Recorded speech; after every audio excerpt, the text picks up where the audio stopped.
13. A Parley. I turned again and went on down towards the sea. I found the hot stream broadened out to a shallow, weedy sand in which an abundance of crabs and long-bodied, many-legged creatures started from my footfall. I walked to the very edge of the salt water, and then I felt I was safe. I turned and stared, arms akimbo, at the thick green behind me, into which the steamy ravine cut like a smoking gash. But, as I say, I was too full of excitement and, a true saying, though those who have never known danger may doubt it, too desperate to die. Then it came into my head that there was one chance before me yet. While Moreau and Montgomery and their bestial rabble chased me through the island, might I not go round the beach until I came to their enclosure, make a flank march upon them, in fact, and then, with a rock lugged out of their loosely built wall, perhaps, smash in the lock of the smaller door and see what I could find, knife, pistol, or whatnot, to fight them with when they returned. It was, at any rate, something to try. So I turned westward and walked along by the water's edge. The setting sun flashed his blinding heat into my eyes. The slight Pacific tide was running in with a gentle ripple. Presently, the shore fell away southward, and the sun came round upon my right hand. Then, suddenly, far in front of me, I saw first one and then several figures emerging from the bushes. Moreau, with his grey staghound, then Montgomery and two others. At that, I stopped. They saw me and began gesticulating and advancing. I stood watching them approach. The two beastmen came running forward to cut me off from the undergrowth inland. Montgomery came, running also, but straight towards me. Moreau followed, slower, with the dog. At last, I roused myself from my inaction and, turning seaward, walked straight into the water. The water was very shallow. At first, I was 30 yards out before the waves reached to my waist. Dimly, I could see the intertidal creatures darting away from my feet. "What are you doing, man?" cried Montgomery. I turned, standing waist-deep, and stared at them. Montgomery stood panting at the margin of the water. His face was bright red with exertion, his long flaxen hair blown about his head, and his drooping nether lip showed his irregular teeth. Moreau was just coming up, his face pale and firm, and the dog at his hand barked at me. Both men had heavy whips. Farther up the beach stared the beast-man. "What am I doing?" "I'm going to drown myself," said I. Montgomery and Moreau looked at each other. "Why?" asked Moreau. "Because that is better than being tortured by you." "I told you so," said Montgomery, and Moreau said something in a low tone. "What makes you think I shall torture you?" asked Moreau. "What I saw," I said, "and those yonder." "Hush," said Moreau, and held up his hand. "I will not," said I. "They were men. What are they now? I, at least, will not be like them." I looked past my interlocutors. Up the beach were Meling, Montgomery's attendant, and one of the white swathed brutes from the boat. Farther up, in the shadow of the trees, I saw my little ape-man, and behind him some other dim figures. "Who are these creatures?" said I, pointing to them and raising my voice more and more that it might reach them. "They were men like yourselves, whom you have infected with some bestial taint, men whom you have enslaved and whom you still fear." "You who listen," I cried, pointing now to Moreau and shouting past him to the beastmen. "You who listen, do you not see these men still fear you? Go in dread of you. Why then do you fear them? You are many." "For God's sake," cried Montgomery. "Stop that, Prendick!" "Prendick!" cried Moreau. They both shouted together as if to drown my voice, and behind them lowered the staring faces of the beast-men, wondering. Their deformed hands hanging down, their shoulders hunched up. They seemed, as I fancied, to be trying to understand me, to remember, I thought, something of their human past. I went on shouting, I scarcely remember what, that Moreau and Montgomery could be killed, that they were not to be feared. That was the burden of what I put into the heads of the beast people. I saw the green-eyed man in the dark rags who had met me on the evening of my arrival come out from among the trees, and others followed him to hear me better. At last, for want of breath, I paused. "Listen to me for a moment," said the steady voice of Moreau, and then say what you will. Well, said I. He coughed, thought, then shouted. Latin, Prendick. Bad Latin, schoolboy Latin, but try and understand. Hainon sunt homines. These are not men. They are animals who we are vivisected. A humanizing process. I will explain. Come ashore. I laughed. A pretty story, said I. They talk, build houses. They were men. It's likely I'll come ashore. The water just beyond where you stand is deep and full of sharks. That's my way, said I, short and sharp presently. Wait a minute. He took something out of his pocket that flashed back the sun and dropped the object at his feet. That's a loaded revolver, said he. Montgomery here will do the same. Now, we are going up the beach until you're satisfied the distance is safe. Then, come and take the revolvers. Not I, you have a third between you. I want you to think things over, Prendick. In the first place, I never asked you to come upon this island. If we vivisected men, we should import men, not beasts. In the next, we had you drugged last night, had we wanted to work you any mischief. And in the next, now your panic is over and you can think a little. Is Montgomery here quite up to the character you give him? I mean, we have chased you for your good, because this island is full of inimical phenomena. Besides, why should we want to shoot you when you have just offered to drown yourself? Why did you set your people onto me when I was in the hut? Oh, we felt sure of catching you and bringing you out of danger. Afterwards, we drew away from the scent for your good. I mused. It seemed just possible.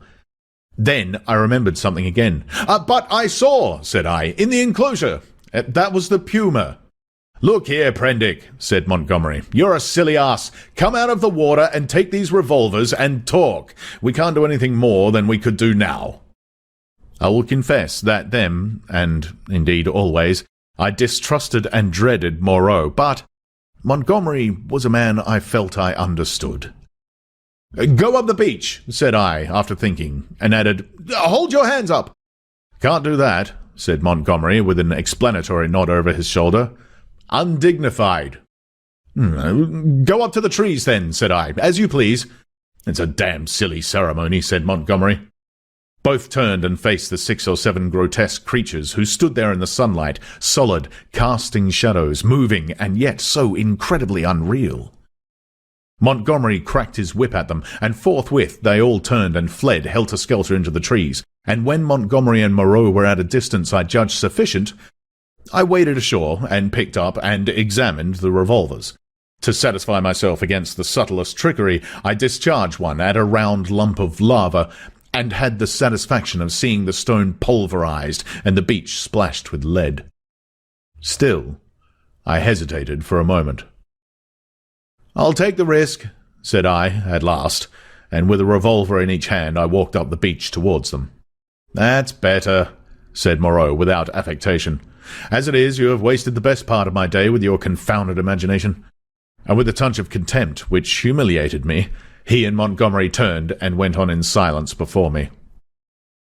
The knot of beastmen, still wondering, stood back among the trees. I passed them as serenely as possible. One started to follow me, but retreated again when Montgomery cracked his whip. The rest stood silent, watching. They may once have been animals, but I never before saw an animal trying to think. 14. Dr. Moreau explains. And now, Prendick, I will explain, said Dr. Moreau, so soon as we had eaten and drunk. I must confess that you are the most dictatorial guest I ever entertained. I warn you that this is the last I shall do to oblige you. The next thing you threaten to commit suicide about, I shan't do, even at some personal inconvenience. He sat in my desk chair, a cigar half consumed in his white, dexterous-looking fingers. The light of the swinging lamp fell upon his white hair. He stared through the little window out at the starlight. I sat as far away from him as possible, with the table between us and the revolvers to hand. Montgomery was not present. I did not care to be with the two of them in such a little room. You admit that the vivisected human being, as you called it, is, after all, only the puma, said Moreau. He had made me visit that horror in the inner room to assure myself of its inhumanity. It is the puma, I said, still alive, but so cut and mutilated as I pray I may never see living flesh again, of all the vile— Never mind that, said Moreau. At least spare me those youthful horrors. Montgomery used to be just the same. You admit that it is the puma. Now be quiet while I reel off my physiological lecture to you. And forthwith, beginning in the tone of a man supremely bored, but presently warming a little, he explained his work to me. He was very simple and convincing. Now and then there was a touch of sarcasm in his voice. Presently I found myself hot with shame at our mutual positions. The creatures I had seen were not men, had never been men. They were animals, humanized animals, triumphs of vivisection. You forget all that a skilled vivisector can do with living things, said Moreau. For my part, I'm puzzled why these things I have done here have not been done before. Small efforts, of course, have been made. Amputation, tongue-cutting, excisions. Of course, you know a squint may be induced or cured by surgery. Then, in the case of excisions, you have all kinds of secondary changes, pigmentary disturbances, modifications of the passions, alterations in the secretions of fatty tissue. I have no doubt you have heard of these things. Of course, said I, but these foul creatures of yours— All in good time, said he, waving his hand at me. I am only beginning. Those are trivial cases of alteration. Surgery can do better things than that. There is a building up as well as a breaking down and changing. You have heard, perhaps, of a common surgical operation resorted to in cases where the nose has been destroyed. A flap of skin is cut from the forehead, turned down on the nose, and heals in the new position. This is a kind of grafting in a new position of part of an animal upon itself. Grafting of freshly obtained material from another animal is also possible, the case of teeth, for example. The grafting of skin and bone is done to facilitate healing. The surgeon places in the middle of the wound pieces of skin snipped from another animal or fragments of bone from a victim freshly killed. Hunter's cock spur, possibly you've heard of that, flourished on the bull's neck, and the rhinoceros rats of the Algerian zouaves are also to be thought of. Monsters manufactured by transferring a slip from the tail of an ordinary rat to its snout and allowing it to heal in that position. Monsters manufactured, said I. Then you mean to tell me— Yes. These creatures you have seen are animals carven and wrought into new shapes. To the study of the plasticity of living forms, my life has been devoted. I've studied for years, gaining in knowledge as I go. I see you look horrified, and yet I'm telling you nothing new. It all lay in the surface of practical anatomy years ago, but no one had the temerity to touch it. It's not simply the outward form of the animal which I can change. The physiology, the chemical rhythm of the creature may also be made to undergo an enduring modification, of which vaccination and other methods of inoculation with living or dead matter are examples that will no doubt be familiar to you. A similar operation is the transfusion of blood, with which subject, indeed, I began. These are all familiar cases. Less so, and probably far more extensive, were the operations of those medieval practitioners who made dwarves and beggar cripples, show monsters, some vestiges of whose art still remain in the preliminary manipulations of the young mountebank or contortionist. Victor Hugo gives an account of them in L'Homme qui rit, but perhaps my meaning grows plain now. You begin to see that it is a possible thing to transplant tissue from one part of an animal to another, or from one animal to another, to alter its chemical reactions and methods of growth, to modify the articulations of its limbs, and, indeed, to change it in its most intimate structure. And yet, this extraordinary branch of knowledge has never been sought as an end, and systematically by modern investigators, until I took it up. Some such things have been hit upon in the last resort of surgery. Most of the kindred evidence that will recur to your mind has been demonstrated, as it were, by accident, by tyrants, by criminals, by the breeders of horses and dogs, by all kinds of untrained, clumsy-handed men working for their own immediate ends. I was the first man to take up this question, armed with antiseptic surgery and with a really scientific knowledge of the laws of growth. Yet, one would imagine it must have been practiced in secret before, Such creatures as the Siamese twins, and in the vaults of the Inquisition. No doubt their chief aim was artistic torture, but some, at least, of the Inquisitors must have had a touch of scientific curiosity. But, said I, these things, these animals, talk. He said that was so, and proceeded to point out that the possibility of vivisection does not stop at a mere physical metamorphosis. A pig may be educated. The mental structure is even less determinate than the bodily. In our growing science of hypnotism, we find the promise of a possibility of superseding old inherent instincts by new suggestions, grafting upon or replacing the inherent fixed ideas. Very much indeed of what we call moral education, he said, is such an artificial modification and perversion of instinct. Pugnacity is trained into courageous self-sacrifice, and suppressed sexuality into religious emotion. And the great difference between man and monkey is in the larynx, he continued, in the incapacity to frame delicately different sound symbols by which thought could be sustained. In this I failed to agree with him, but with a certain incivility he declined to notice my objection. He repeated that the thing was so, and continued his account of his work. I asked him why he had taken the human form as a model. There seemed to me then, and still seems to me now, a strange wickedness for that choice. He confessed that he had chosen that form by chance. I might as well have worked to form sheep into llamas and llamas into sheep. I suppose there is something in the human form that appeals to the artistic turn of mind more powerfully than any animal shape can, but I've not confined myself to man-making. Once or twice he was silent, for a minute perhaps. These years, how they have slipped by. And here I've wasted a day saving your life, and am now wasting an hour explaining myself. But, said I still don't understand. Where is your justification for inflicting all this pain? The only thing that could excuse vivisection to me would be some application. Precisely, said he.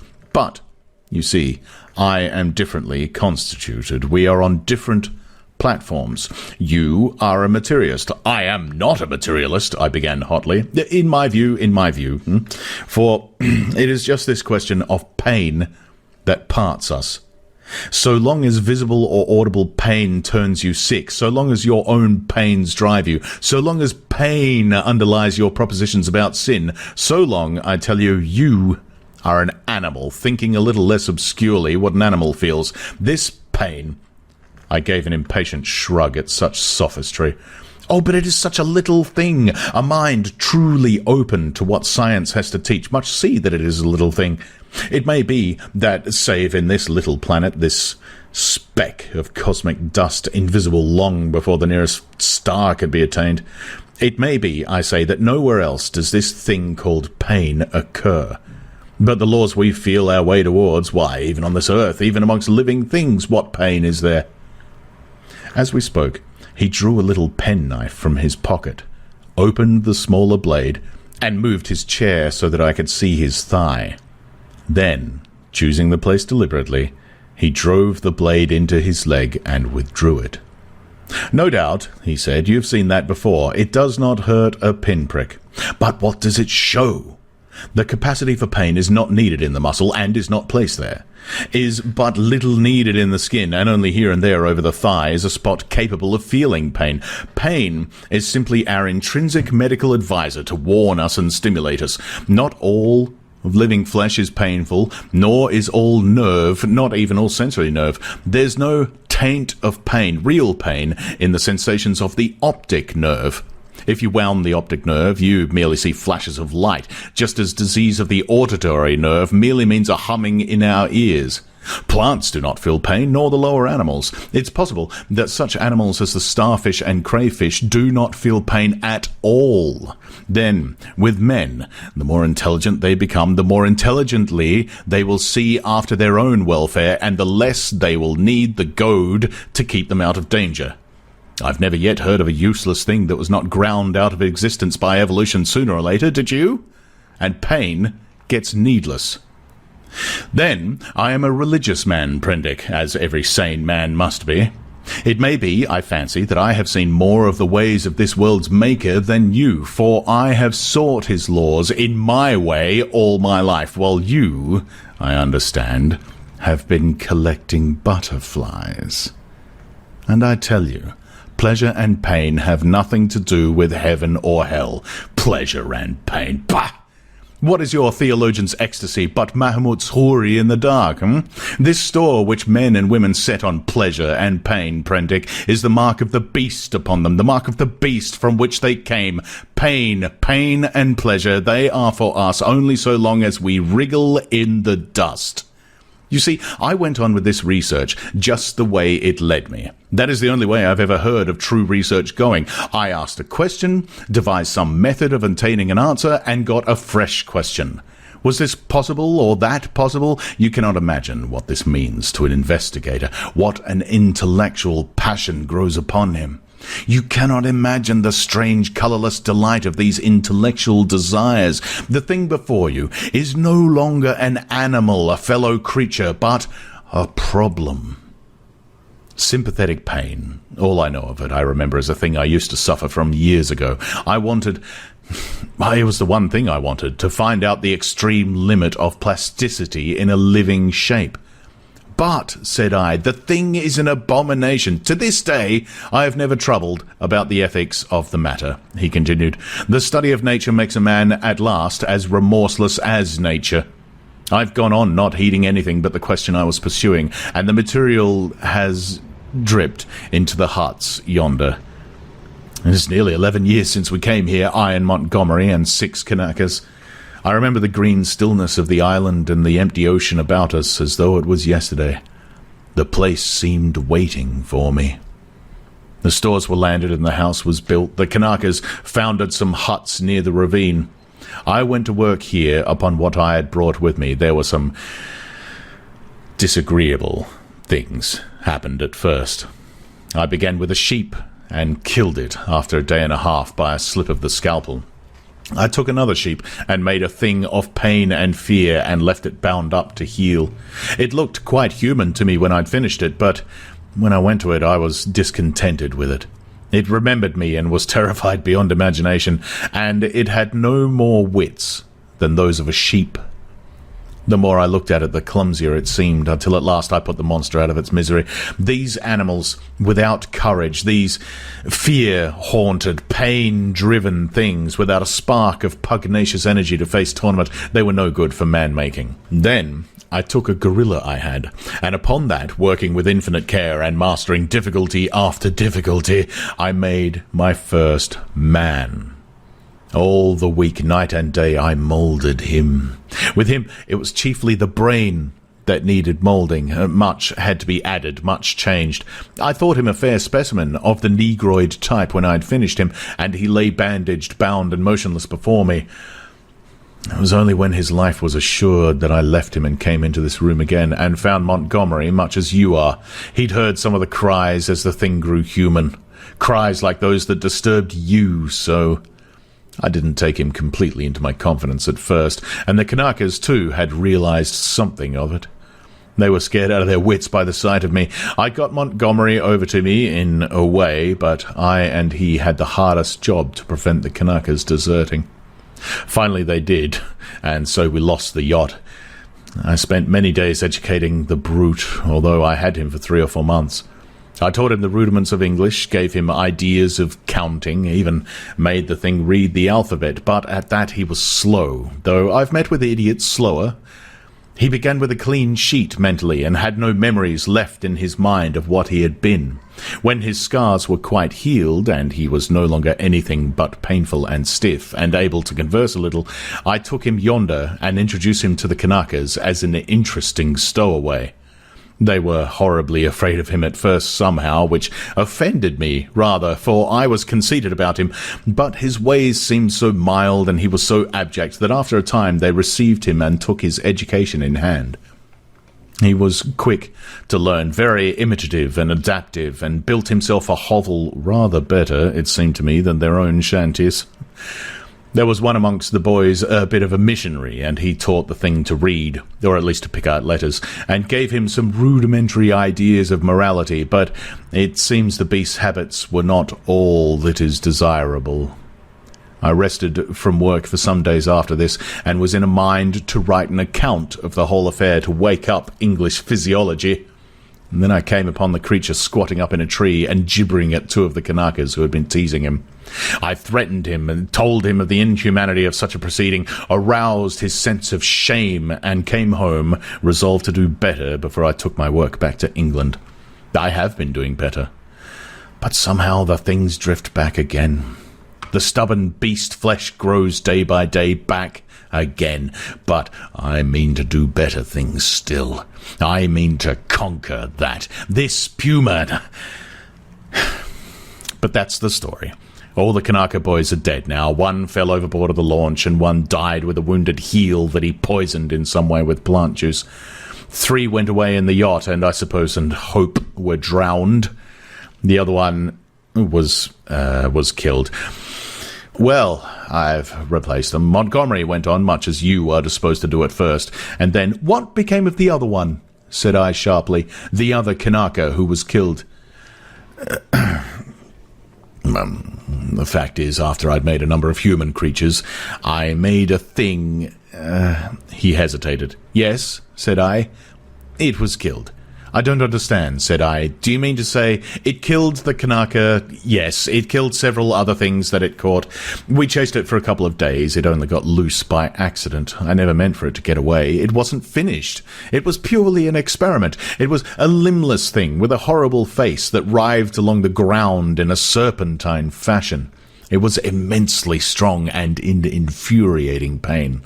It lurked in the woods for some days until we hunted it. Then it wriggled into the northern part of the island, and we divided the party to close in upon it. Montgomery insisted upon coming with me. The man had a rifle, and when his body was found, one of the barrels was curved into the shape of an S and very nearly bitten through. Montgomery shot the thing. After that, I stuck to the ideal of humanity, except for little things. He became silent. I sat in silence, watching his face. So, for 20 years altogether, counting 9 years in England, I have been going on, and there is still something in everything I do that defeats me, makes me dissatisfied, challenges me to further effort. Sometimes I rise above my level, sometimes I fall below it, but always I fall short of the things I dream.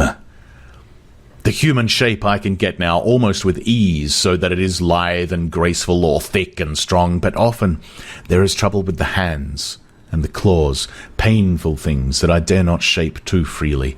But it is in the subtle grafting and reshaping one must needs do to the brain that my trouble lies. The intelligence is often oddly low, with unaccountable blank ends, unexpected gaps.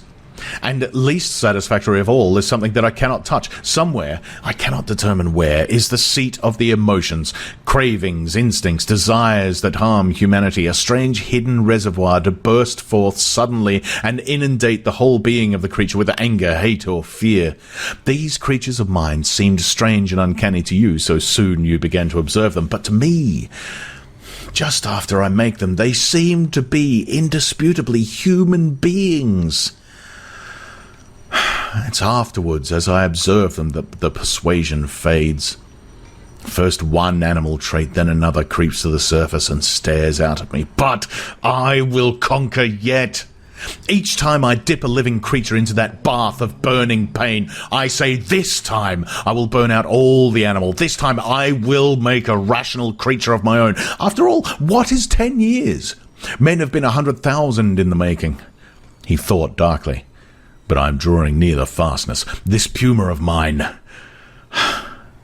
After a silence, and they revert.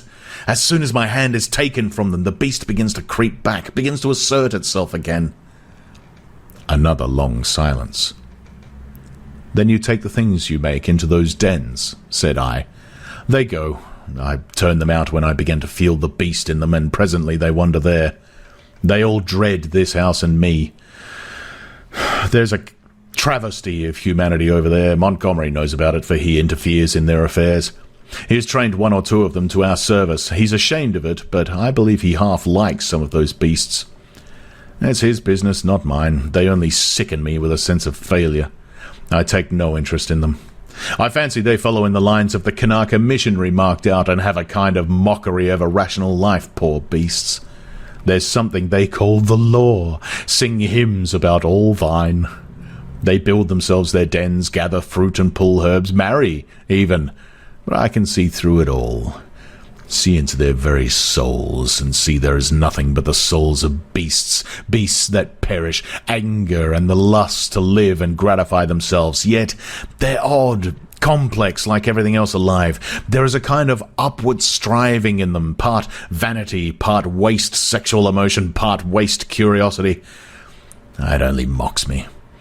I have some hopes of this puma. I've worked hard at her head and brain. And now, said he, standing up after a long gap of silence, during which we had each pursued our own thoughts, what do you think? Are you in fear of me still? I looked at him and saw but a white-faced, white-haired man with calm eyes. Save for his serenity, the touch almost of beauty that resulted from his set tranquillity and his magnificent build, he might have passed muster amongst 100 other comfortable old gentlemen. Then I shivered. By way of answer to his second question, I handed him a revolver with each hand. "Keep them," he said, and snatched at a yawn. He stood up, stared at me for a moment, and smiled. "You have had 2 eventful days," said he. "I should advise some sleep. I'm glad it's all clear. Good night." He thought me over for a moment, then went out by the inner door. I immediately turned the key in the outer one. I sat down again, sat for a time in a kind of stagnant mood, so weary, emotionally, mentally, and physically, that I could not think beyond the point at which he had left me. The black window stared at me like an eye. At last, with an effort, I put out the light and got into the hammock. Very soon I was asleep. 15. Concerning the beast folk. I woke early. Moreau's explanation stood before my mind, clear and definite from the moment of my awakening. I got out of the hammock and went to the door to assure myself that the key was turned. Then I tried the window bar and found it firmly fixed. That these man-like creatures were in truth only bestial monsters, mere grotesque travesties of men, filled me with a vague uncertainty of their possibilities, which was far worse than any definite fear. A tapping came at the door, and I heard the glutinous accents of Maling speaking. I pocketed one of the revolvers, keeping one hand upon it, and opened to him. "Good morning, Sair," he said, bringing in addition to the customary herb breakfast, an ill-cooked rabbit. Montgomery followed him. His roving eye caught the position of my arm, and he smiled askew. The puma was resting to heal that day, but Moreau, who was singularly solitary in his habits, did not join us. I talked with Montgomery to clear my ideas of the way in which the beast folk lived. In particular, I was urgent to know how these inhuman monsters were kept from falling upon Moreau and Montgomery and from rending one another. He explained to me that the comparative safety of Moreau and himself was due to the limited mental scope of these monsters. In spite of their increased intelligence and the tendency of their animal instincts to reawaken, they had certain fixed ideas implanted by Moreau in their minds, which absolutely bounded their imaginations. They were, really, hypnotized, had been told that certain things were impossible and that certain things were not to be done, and these prohibitions were woven into the texture of their minds beyond any possibility of disobedience or dispute.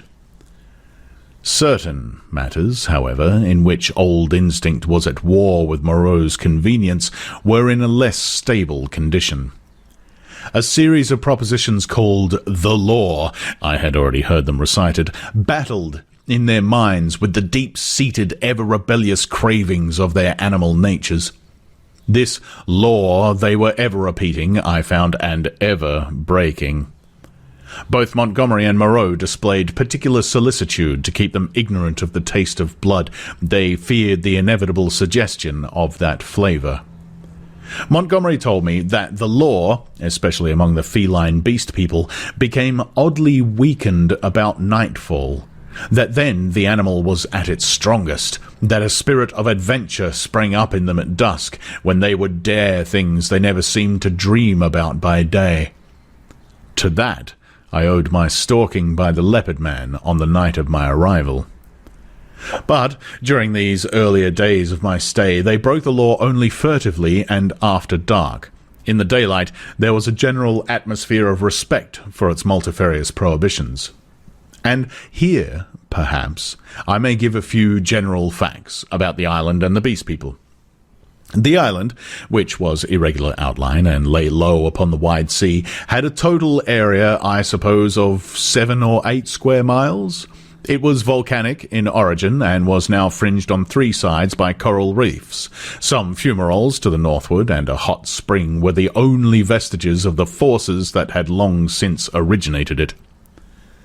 Now and then, a faint quiver of earthquake would be sensible, and sometimes the ascent of the spire of smoke would be rendered tumultuous by gusts of steam, but that was all. The population of the island, Montgomery informed me, now numbered rather more than 60 of these strange creatures of Moreau's art, not counting the smaller monstrosities which lived in the undergrowth and were without human form. Altogether, he had made nearly 120, but many had died, and others, like the writhing, footless thing of which he had told me, had come by violent ends. In answer to my question, Montgomery said that they actually bore offspring, but that these generally died. When they lived, Moreau took them and stamped the human form upon them. There was no evidence of the inheritance of their acquired human characteristics. The females were less numerous than the males, and liable to much furtive persecution in spite of the monogamy the law enjoined. It would be impossible for me to describe these beast people in detail. My eyes had no training in details, and unhappily I cannot sketch. Most striking, perhaps, in their general appearance was the disproportion between the legs of these creatures and the length of their bodies.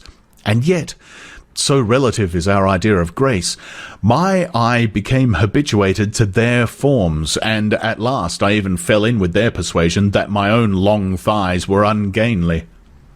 Another point was the forward carriage of the head and the clumsy and inhuman curvature of the spine.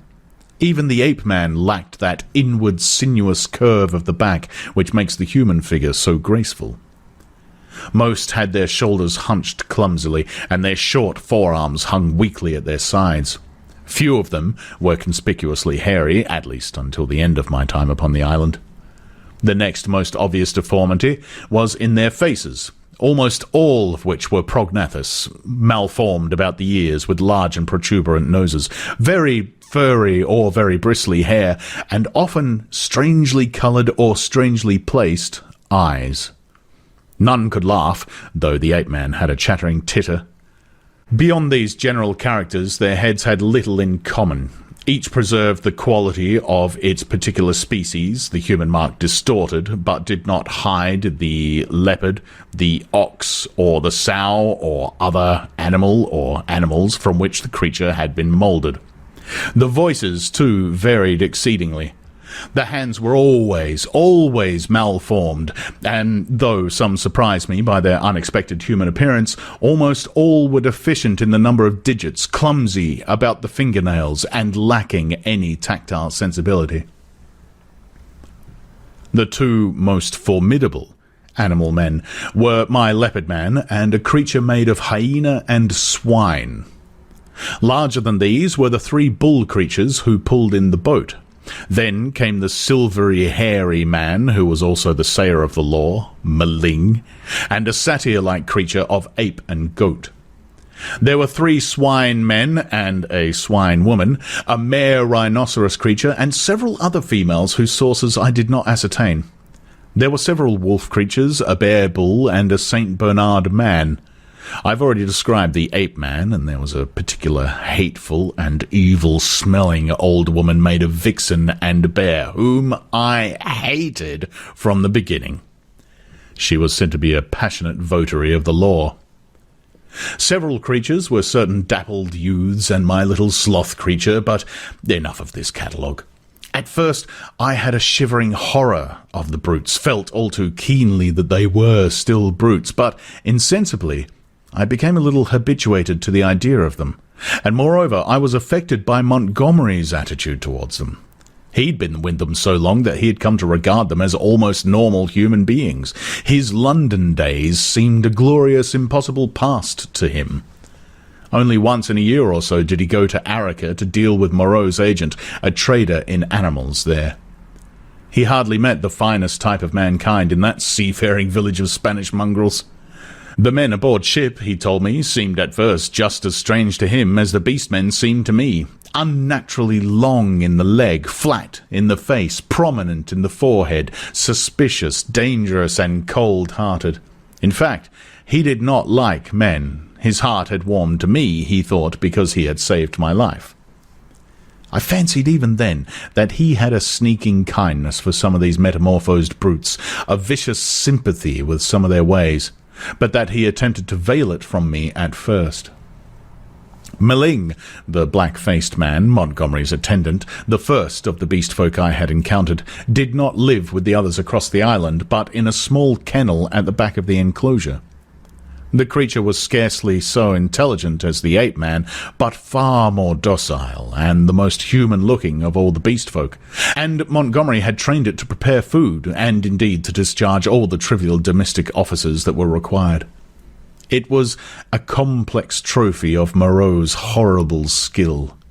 A bear tainted with dog and ox, and one of the most elaborately made of all his creatures. It treated Montgomery with a strange tenderness and devotion. Sometimes he would notice it, pat it, call it half-mocking, half-jocular names, and so make it caper with extraordinary delight. Sometimes he would ill-treat it, especially after he had been at the whiskey, kicking it, beating it, pelting it with stones or lighted fuses. But whether he treated it well or ill, it loved nothing so much as to be near him.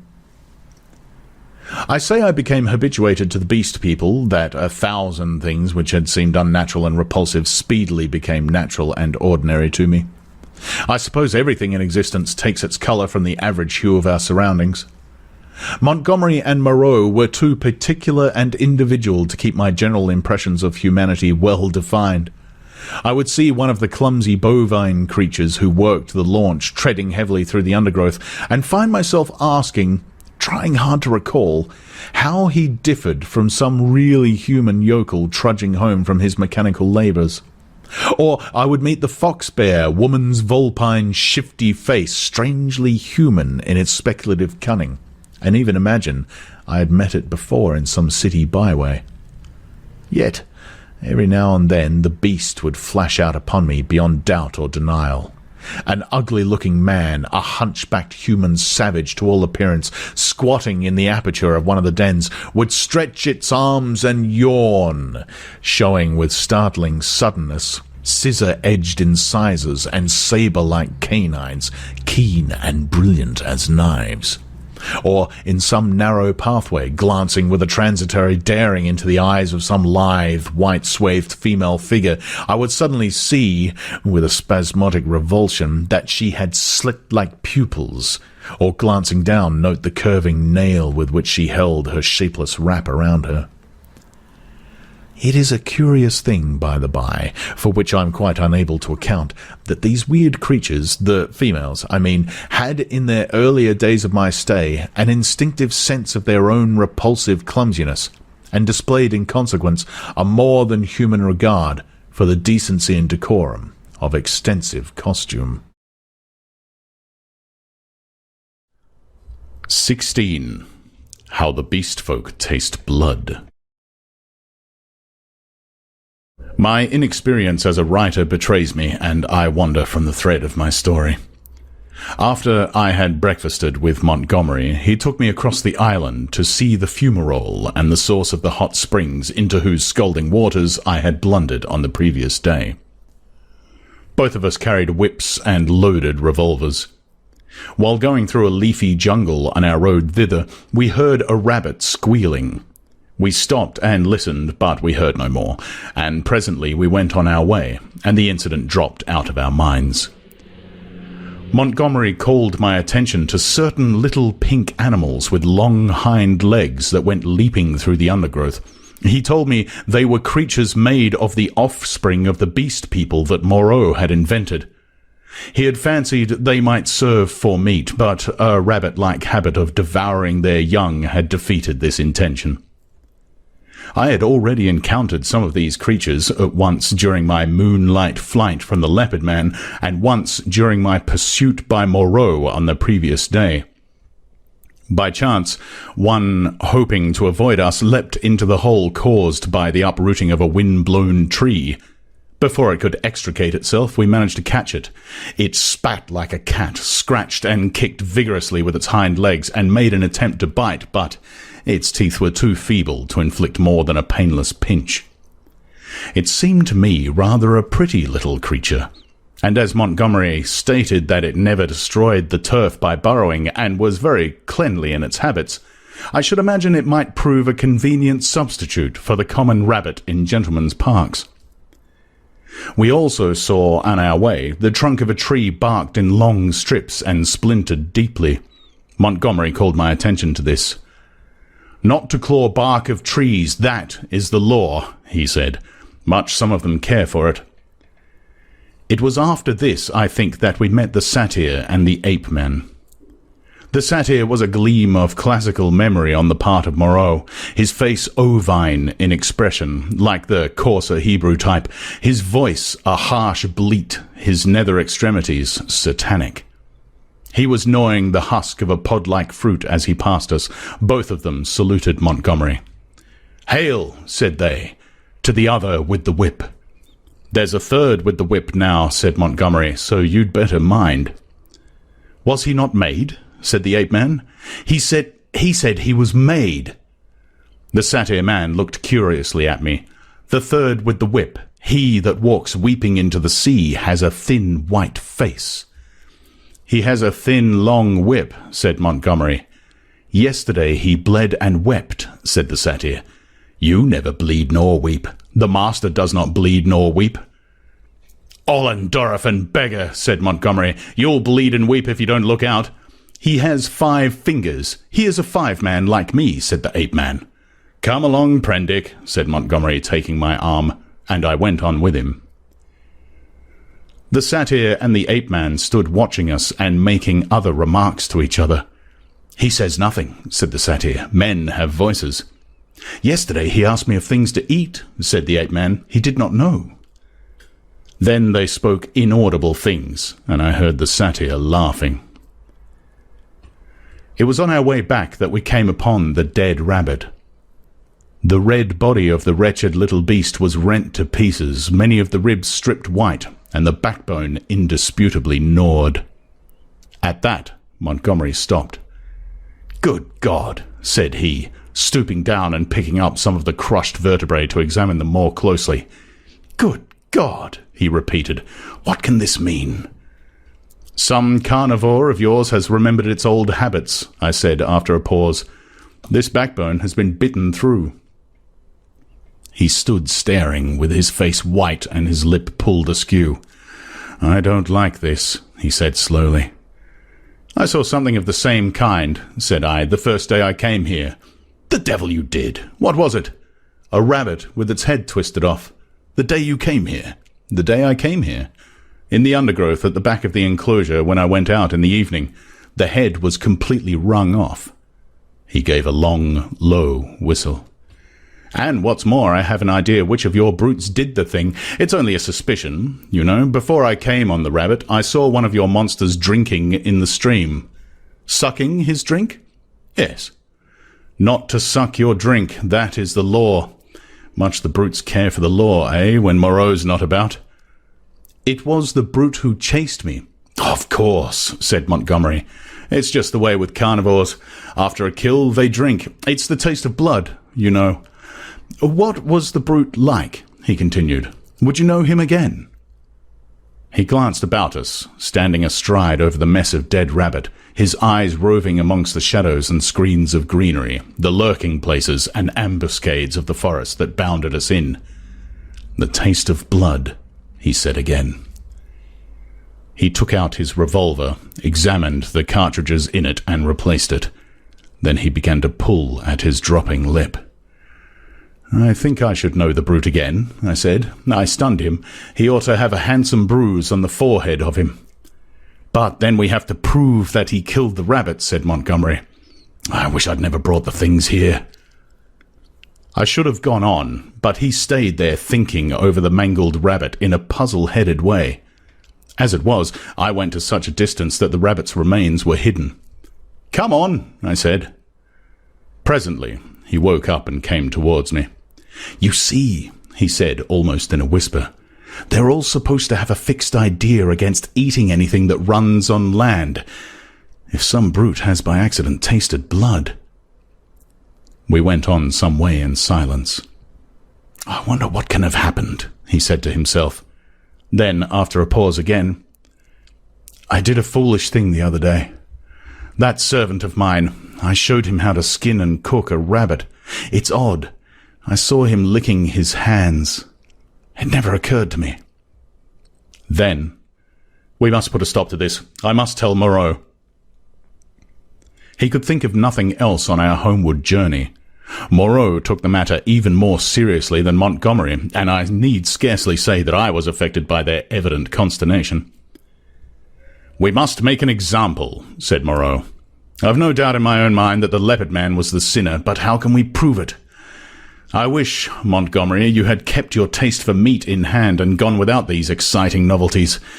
We may find ourselves in a mess yet through it. I was a silly ass, said Montgomery, but the thing's done now, and you said I might have them, you know.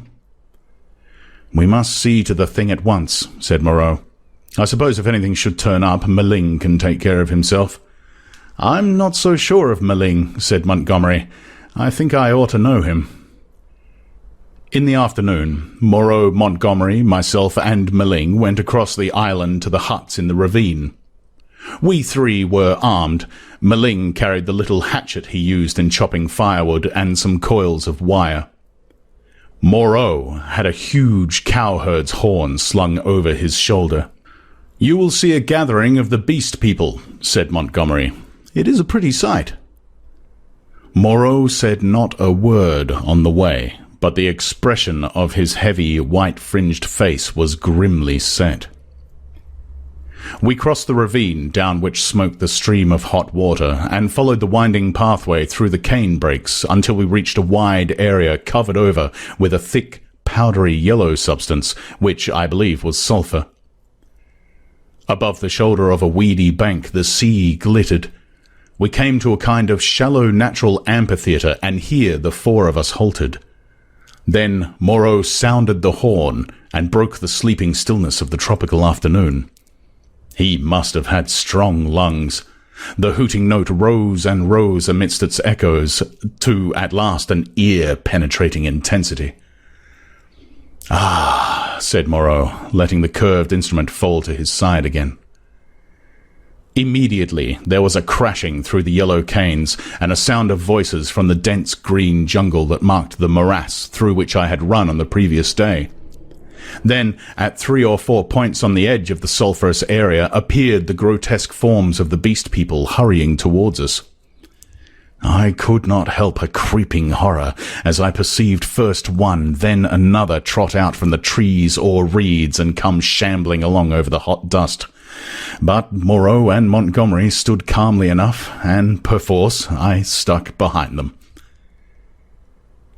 First to arrive was the satyr, strangely unreal for all that he cast a shadow and tossed the dust with his hoofs.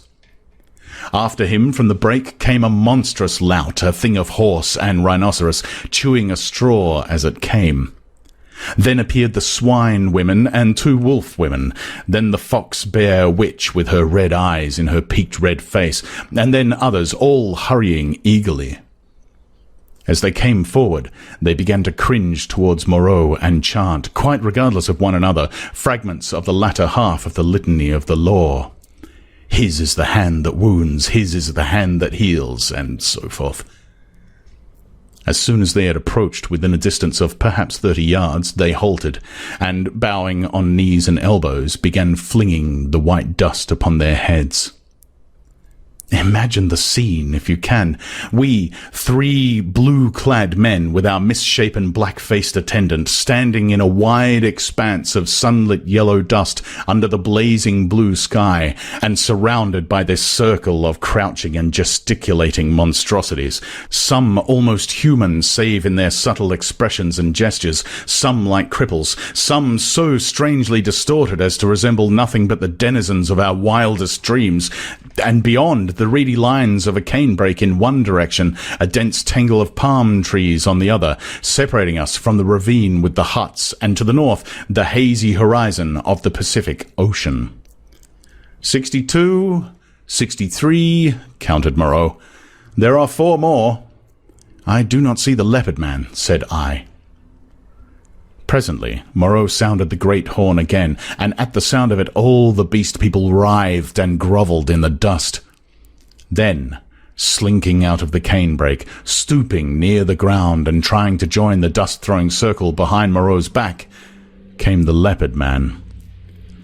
The last of the beast people to arrive was the little ape man. The earlier animals, hot and weary with their grovelling, shot vicious glances at him. "Cease!" said Moreau, in his firm, loud voice, and the beast people sat back upon their hams and rested from their worshipping. "Where is the sayer of the law?" said Moreau, and the hairy grey monster bowed his face in the dust. "Say the words," said Moreau. Forthwith, all in the kneeling assembly, swaying from side to side and dashing up the sulphur with their hands, first the right hand and a puff of dust, and then the left, began once more to chant their strange litany. When they reached, "Not to eat flesh or fish, that is the law," Moreau held up his lank white hand. "Stop!" he cried, and there fell absolute silence upon them all. I think they all knew and dreaded what was coming. I looked round at their strange faces. When I saw their wincing attitudes and their furtive dread in their bright eyes, I wondered that I had ever believed them to be men. "That law has been broken," said Moreau. "None escape," from the faceless creature with the silvery hair. "None escape," repeated the kneeling circle of beast people. "Who is he?" cried Moreau, and looked around at their faces, cracking his whip. I fancied the hyena swine looked dejected, so too did the leopard man.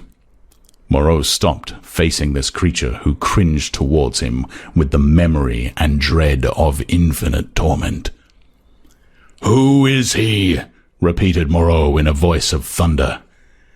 "Evil is he who breaks the law," chanted the sayer of the law. Moreau looked into the eyes of the leopard man and seemed to be dragging the very soul out of the creature. "Who breaks the law?" said Moreau, taking his eyes off his victim and turning towards us. It seemed to me there was a touch of exultation in his voice. "Goes back to the house of pain," they all clamoured. "Goes back to the house of pain, O master! Back to the house of pain! Back to the house of pain!" gabbled the ape-man, as though the idea was sweet to him. "Do you hear?" said Moreau, turning back to the criminal. "My friend—" "Hello!" For the leopard man, released from Moreau's eyes, had risen straight from his knees, and now, with eyes of flame and his huge feline tusks flashing out from under his curling lips, leapt towards his tormentor. I am convinced that only the madness of unendurable fear could have prompted this attack. The whole circle of 80 monsters seemed to rise about us. I drew my revolver. The 2 figures collided. I saw Moreau reeling back from the leopard man's blow. There was a furious yelling and howling all about us. Everyone was moving rapidly. For a moment I thought it was a general revolt.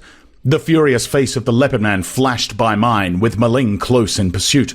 I saw the yellow eyes of the hyena swine blazing with excitement, his attitude as if he were half resolved to attack me. The satyr, too, glared at me over the hyena swine's hunched shoulders. I heard the crack of Moreau's pistol and saw the pink flash dart across the tumult. The whole crowd seemed to swing round in the direction of the glint of fire, and I, too, was swung round by the magnetism of the movement. In another second, I was running, one of a tumultuous shouting crowd in pursuit of the escaping leopard man. That is all I can tell, definitely. I saw the leopard man strike Moreau, and then everything spun about me until I was running headlong. Maling was ahead, close in pursuit of the fugitive. Behind, their tongues already lolling out, ran the wolf women in great leaping strides. The swine folk followed, squealing with excitement, and the two bull men in their swathings of white. Then came Moreau in a cluster of the beast people, his wide-brimmed straw hat blown off, his revolver in hand, and his lank white hair streaming out. The hyena swine ran beside me, keeping pace with me, and glancing furtively at me out of his feline eyes, and the others came pattering and shouting behind us. The leopard man went bursting his way through the long canes, which sprang back as he passed and rattled in Maling's face. We others in the rear found a trampled path for us when we reached the break. The chase lay through the break for perhaps a quarter of a mile, and then plunged into a dense thicket which retarded our movements exceedingly, though we went through it in a crowd together. Fronds flicking into our faces, ropey creepers catching us under the chin or gripping our ankles, thorny plants hooking into and tearing cloth and flesh together. "He has gone all fours through this," panted Moreau, now just ahead of me. "None escape," said the wolf bear, laughing into my face with the exultation of hunting. We burst out again amongst the rocks and saw the quarry ahead running lightly on all fours and snarling at us over his shoulder. At that, the wolf folk howled with delight. The thing was still clothed, and at a distance its face still seemed human, but the carriage of its four limbs were feline, and the furtive droop of its shoulders was distinctly that of a hunted animal. It leapt over some thorny yellow flowering bushes and was hidden. Maling was halfway across the space. Most of us now had lost the first speed of the chase and had fallen into a longer and steadier stride. I saw, as we traversed the open, that the pursuit was now spreading from a column into a line. The hyena swine still ran close to me, watching me as it ran, every now and again puckering its muzzle with a snarling laugh. At the edge of the rocks, the leopard man, realizing that he was making for the projecting cape upon which he had stalked me on the night of my arrival, had doubled in the undergrowth. But Montgomery had seen the maneuver and turned him again. So, panting, tumbling against rocks, torn by brambles, impeded by ferns and reeds, I helped to pursue the leopard man who had broken the law, and the hyena swine ran, laughing savagely by my side. I staggered on, my head reeling and my heart beating against my ribs, tired almost to death, and yet not daring to lose sight of the chase lest I should be left alone with this horrible companion. I staggered on in spite of infinite fatigue and the dense heat of the tropical afternoon. At last, the fury of the hunt slackened. We had pinned the wretched brute into a corner of the island. Moreau, whip in hand, marshalled us all into an irregular line, and we advanced now slowly, shouting to one another as we advanced and tightened the cordon about our victim. He lurked, noiseless and invisible in the bushes through which I had run from him during that midnight pursuit. "Steady!" cried Moreau. "Steady!" as the ends of the line crept around the tangle of undergrowth and hemmed the brute in. "Where a rush!" came the voice of Montgomery from beyond the thicket. I was on the slope above the bushes. Montgomery and Moreau beat along the beach beneath. Slowly we pushed in among the fretted network of branches and leaves. The quarry was silent. Back to the House of Pain, the House of Pain, the House of Pain, yelped the voice of the ape-man, some 20 yards to the right. When I heard that, I forgave the poor wretch all the fear he had inspired in me. I heard the twigs snap and the boughs swish aside before the heavy tread of the horse rhinoceros upon my right. Then, suddenly, through a polygon of green in the half-darkness under the luxuriant growth, I saw the creature we were hunting. I halted. He was crouched together into the smallest possible compass, his luminous green eyes turned over his shoulder, regarding me. It may seem a strange contradiction in me. I cannot explain the fact.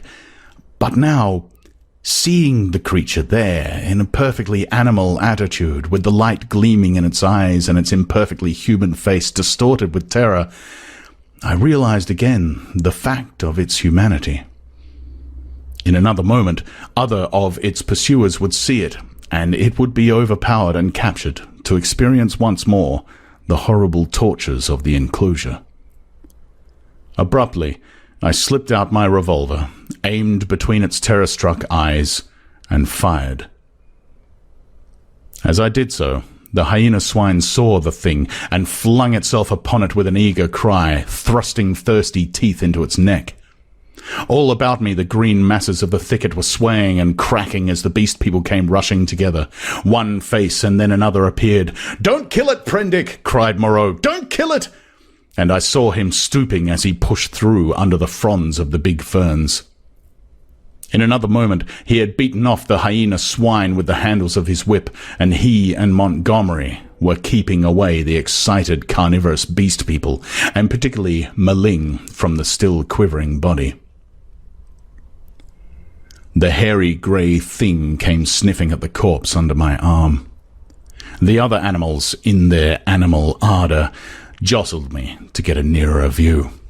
"Confound you, Prendick," said Moreau. "I wanted him." "I'm sorry," said I, though I was not. It was the impulse of the moment. I felt sick with exertion and excitement. Turning, I pushed my way out of the crowding beast people and went on alone up the slope towards the higher part of the headland. Under the shouted directions of Moreau, I heard the 3 white-swathed bullmen begin dragging the victim down towards the water. It was easy now for me to be alone. The beast people manifested a quite human curiosity about the dead body and followed it in a thick knot, sniffing and growling at it as the bullmen dragged it down the beach. I went to the headland and watched the bullmen, black against the evening sky, as they carried the weighted dead body out to sea. And like a wave across my mind came the realization of the unspeakable aimlessness of things upon the island. Upon the beach, among the rocks beneath me, were the ape-man, the hyena swine, and several other of the beast people, standing about Montgomery and Moreau. They were all still intensely excited, and all overflowing with noisy expressions of their loyalty to the law, yet I felt an absolute assurance in my own mind that the hyena swine was implicated in the rabbit killing. A strange persuasion came upon me that, save for the grossness of the line, the grotesqueness of the forms, I had here before me the whole balance of human life in miniature, the whole interplay of instinct, reason, and fate in its simplest form. The leopard man had happened to go under. That was all the difference. Poor brute. Poor brutes. I began to see the viler aspect of Moreau's cruelty. I had not thought before of the pain and trouble that came to these poor victims after they passed from Moreau's hands. I had shivered only at the days of actual torment in the enclosure, but now that seemed to me the lesser part. Before they had been beasts, their instincts fitly adapted to their surroundings and happy as living things may be. Now they stumbled in the shackles of humanity, living in a fear that never died, fretted by a law they could not understand. Their mock-human existence, begun in an agony, was one long internal struggle, one long dread of Moreau. And for what? It was the wantonness of it that stirred me. Had Moreau any intelligible object, I could have sympathized at least a little with him. I'm not so squeamish about pain as that. I could have forgiven him a little even had his motive been only hate. But he was so irresponsible, so utterly careless. His curiosity, his mad, aimless investigations drove him on, and the things were thrown out to live a year or so, to struggle and blunder and suffer, and at last to die painfully. They were wretched in themselves. The old animal hate moved them to trouble one another. The law held them back from a brief hot struggle and a decisive end to their natural animosities. In those days, my fear of the beast people went the way of my personal fear of Moreau. I fell, indeed, into a morbid state, deep and enduring and alien to fear, which has left permanent scars upon my mind. I must confess that I lost faith in the sanity of the world when I saw it suffering the painful disorder of this island. A blind fate, a vast pitiless mechanism seemed to cut and shape the fabric of existence, and I, Moreau, by his passion for research, Montgomery, by his passion for drink, the best people with their instincts and mental restrictions were torn and crushed ruthlessly, inevitably, amid the infinite complexity of its incessant wheels. But this condition did not come all at once. I think, indeed, that I anticipate a little in speaking of it now.